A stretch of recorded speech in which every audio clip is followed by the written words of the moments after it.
Godspeed to the city streets. We began to feel the fire. We rise like tall buildings as the chemicals, they take us higher. The night's young and it's just begun. What's up my beloved people? Hi, muraho neza bakunzi ba filime Ibanga series. Uzisi muri filime yacu Ibanga ibintu bikomeje guhindura isura. Nyuma yuko wa mutubuzi ngo ni Jasper umwe watubureye Nyambo na niyo ragarutse ku gasharu, abantu bakomeje kugenda bibaza ikigiye gukurikiraho. Abakunzi ba filime Ibanga bakomeje kugenda bibaza niba Nyambo na Niyori bari buze gufata Jasper agahabwa ibihano cyangwa se agatabwa muri yombi ndetse akabishura n'amafaranga yabo bikabacanga. Nanone hari abandi bakomeje kugenda bibaza niba uyu Wani ukomeje kubyinira ku rukoma aserebura ko yabonye umusore w'inzozi ze, aserebura ko yabonye umusore w'umukire nka Jasper. Abantu bakomeje kugenda bibaza niba uyu Wani nawe ari buze kuba yamenya ko uyu musore bari gukundana ngo ni Jasper ari umutubuzi.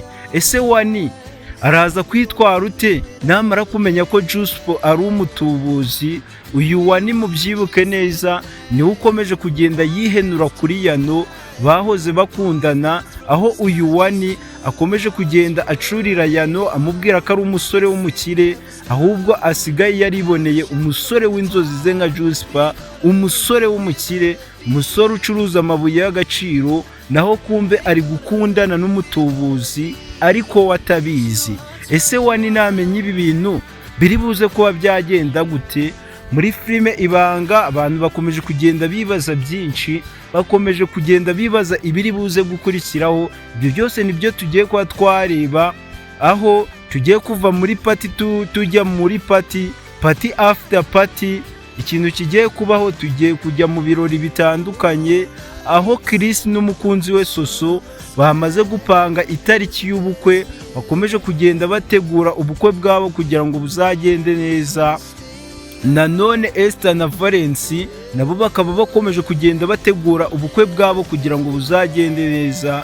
Cyo nababwira cyo muri iyi minsi muri filime yacu Ibanga tugiye kubona episode ziryoshye kandi zimeze neza, zirimo ibintu byiza, aho tugiye kubona amasho, amapati, pati ya Chris ndetse na Soso, pati ya Esther na Valence. Ubundi murukumva ko ibintu byose biraba bimeze neza, ariko abantu bari kwibaza niba uyu Nyambo na Niyori bari buze gufata uyu mutubuzi wabatuburiye ngo ni Jasper bakamujyana mu butabera agahabwa ibihano cyangwa se agatabwa muri yombi, ariko ari nako abishura amafaranga yabo, amaso agahera mu kirere, nibo baje kuba bavumbura neza ikintu kigiye kuba cyakurikiraho. Ibyo byose nibyo tugiye kwinjiramo neza 5 kuri 5. Wowe icyo tugusaba nta kindi ni ukureba munsi y'video gato kuri iyo buto y'umukara yanditseho subscribe, ugakandaho kafungura kazogera kambere kuri all notification,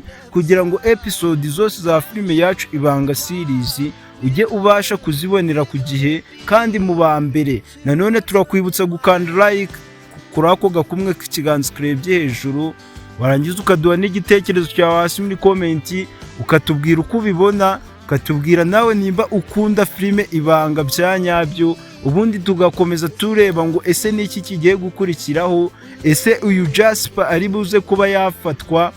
Gusa nubwo izi nkundo zose tumaze kuba twababwira zikomeje kugenda neza zo, ariko hari aho bikomeje kugorana, nk'urukundo rwa Inkindi na Isimbi rwo rukomeje kugenda ruzamo agatotsi, rukomeje kugorana cyane, aho twavuga ko already Isimbi na Inkindi bamaze gutandukana bitewe na Kiramani.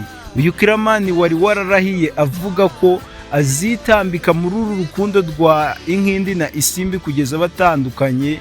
Uyu Kiramani yamaze kugera ku ntego ze, aho hashize iminsi tugenda tubona ko Kiramani ari kugira inama zidasanzwe uyu mukobwa ngo ni Isimbi, ndetse akaba n'umukozi we amwereka uburyo cyaba ari igisebo gikomeye cyane gukundana n'umugabo nka Inkindi, umugabo ungana na papa we, kandi uyu Isimbi ari umwana muto. Uyu Isimbi yakomeje kugenda abitekerezaho, ariko kurekura biramunanira, na Inkindi kurekura biramunanira, bakomeza urukundo rwabo. Ariko uyu Kiramani nawe yarakomeje kugenda ashiramo imbaraga zidasanzwe, aho yageze ubwo azana iterabwoba kuri Isimbi, amubwira ko natareka urukundo ruri hagati ye na Inkindi ashobora no kumwirukana mu kazi. Guys, ikintu Isimbi yakoze, nawe yicaye yitekerezaho areba neza, aza kubona koko urukundo rwe na Inkindi rudakwiriye, cyaba ari igisebo ku muryango. Ese guys, ushigikiye iki gikorwa Kiramani yakoze cyo gufata uyu mwana w'umukobwa ngo ni Isimbi akamugira inama izatuma atangiza ubuzima bwe? Mwibuke neza, uyu Inkindi afite undi mugore ndetse afite n'abana, ni umugabo w'imyaka 50, ariko uyu Isimbi we ni umukobwa ukiri muto w'imyaka 24 yonyine. Ese iki kintu Kiramani yakoze nawe nicyo wari wifuriza Isimbi?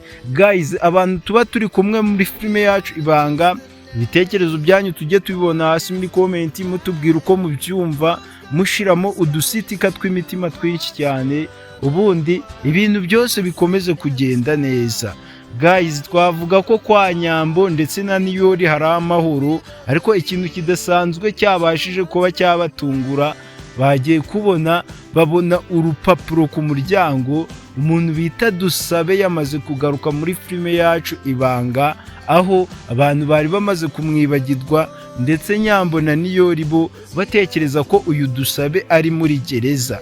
Ese Nyambo na Niyori bari buze kuba bamenya ko Dusabe yafunguwe? Ese nibabimenya biraza kugenda bite? Mwibuke neza ko uyu Dusabe muri filime yacu Ibanga ari umuntu w'umurozi, ari we wakomeje kugenda yivanga mu bya Nyambo na Niyori.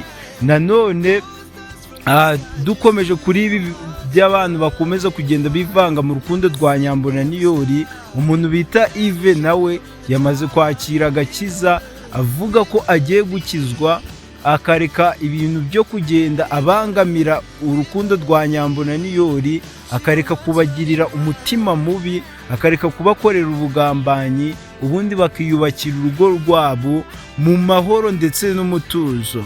Guys, muri filime yacu Ibanga twavuga ko bimwe bikomeje kugenda neza, ariko ibindi bikomeje kugenda bigorana cyane, aho uyu Yano nawe yamaze gufata icyemezo cy'uko atagomba gukomeza kubabarira mu rukundo, adateganya kongera gusubirana na Mutoni Wani kuko yamubabaje cyane.